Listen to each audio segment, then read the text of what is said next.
नमस्कार जय जगन्नाथ मु पद्मिनी आपण मानकु स्वागत करछि मोर ओडिया ब्यूटी ब्लॉग चैनल रे।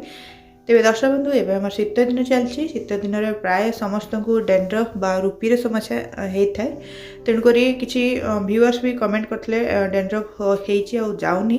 तेणुक मुझे नहीं आसी भिडटी तेरे डेंड्रफ बा रूपी हेले से चुट्टी मूल को दुर्बल कर दिए से चुट्टी झड़े भी ता सहित सब बड़े उपड़ू थाए जो केमती गोटे खराब भी देखा जाए ता सहित आमर जो चुटीर ग्रोथ बा चुटी बढ़िया धीरे धीरे कमी जाए कारण चुटी मूल सब अपरिष्कार होके रहे से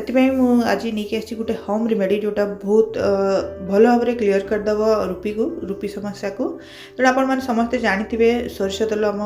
केशपाई केते भल एलोवेरा जेल सोरिष तेल दीटा जाक बहुत भल इनग्रेडिएंट्स खास करके आम चुट्टी पाई। तेणुक मुझे नहीं आसी हलदिया सोरिष और कला सोरिष तो सोरिष मंजी को भी जदि आम यूज करवा से निश्चित भाव में डेंड्रफ को फास्ट कथा डेंड्रफ को भल भाव में क्लीन करवा ता सहित ये हेयर ग्रोथ कराई थाए। मास्टर सीड्स बा सोरिष विटामिन भरपूर मात्रा रही है फैटी एसिड्स रही है जहाँकि आम चुट्टी को कंडीशनिंग करता सहित जी आम डल थाए चुट्टी सब चुट्टी मूल ताकू एक्टिव करता ब्लड फ्लो को एक्टिव करता तो द्वारा चुट्टी मूल स्ट्रंग होता है। सहित एथिरे अच्छे विटामिन बी जे कि आम चुट्टी को बहुत सुंदर करता है सिल्की और शाइनियर बन था सहित आपको रेगुलाली लगे निश्चित भाव में आपको चुट्टी बढ़ी थाए। सोरिष मंजीर पाउडर बनईकी सोरिष को पेस्ट बनईकी जदि आम मास्क भाया आम चुटी मूल लगे स्काल्प लगेगा ताले सी आमर हेयर ग्रोथ को बढ़ाई थाए सहित भल भाव में क्लीन करता है डेंड्रफ को क्लीयर करता है स्काल्प जो चुटी मूल को स्ट्रंग करता है। हेयर ग्रोथ में मस्टर्ड सीड बा जो सोरिष बहुत भल ये आमर हेयर ग्रोथ कराई था सहित एथिरे अच्छी एंटी इन्फ्लेमेटरी प्रॉपर्टीज जहाँकि प्रिवेंट करता है हेयर लॉस को चुट्टी झड़वा को कम करता है सहित चुट्टी मूल को स्ट्रंग करे जो द्वारा हेयर ग्रोथ तो हुए सहित चुट्टी झड़िया कमी जाए। आपण सोरिष दीटा जक भितर हलदिया सोरिष हो बा कला सोरिष हो जोटा हो गोटे नहीं पारती ता सहित एथिरे आमे ऐड करबा फ्रेश एलोवेरा जेल तो देखि पठो दर्शक बंधु दीटा जाक मु नहीं सोरिष मुंजी जो केमिकल बिल्कुल नहीं धोई धुआ कि आपन ताको यूज करि परिबे ता सहित फ्रेश एलोवेरा जेल जो कि बिल्कुल भी केमिकल नहीं तेणु करी ये आपनकर 200% काम करिवो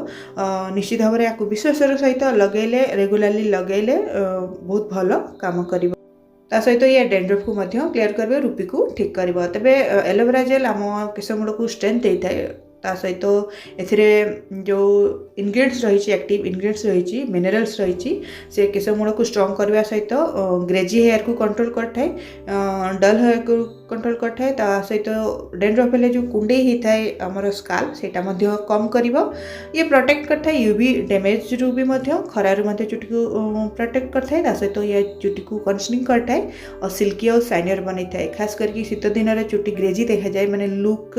वाइज सिल्की जो देखा जाए मैला टाइप देखा जाए तेणुक जब एलोवेरा जेल यूज करेंगे निश्चित भाव में आपंकर चुट्टी ब्लैक देखा सिल्की देखा शाइनियर देखा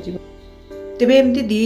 2-3 चम्मच सोरिष को बतरईकी रखिदेवे सहित फ्रेश एलोवेरा जेल ने पत्र सहित काटिकी धोई धाई भल भाव में आम पेस्ट बन ना ग्राइंडिंग करनवा तापर से मास्क को चुट्टी को धोवा आगु आप भल भाव में मास्क को लगे नियंतु एटलिस्ट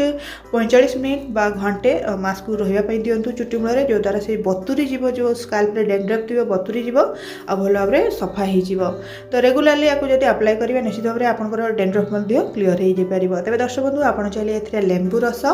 बा दही ये दीटा जाक जोटा हो यूज करेंगे जोटा आपको भल लगे सूट कर बेले बेले लेंबू रस लगे चुट्टी जो स्काल्प जली थाए जार इचिंग प्रॉब्लम थाए कुंडे हुए नख बाजिकी छिड़ी होता है तेणुक कुंडे हुए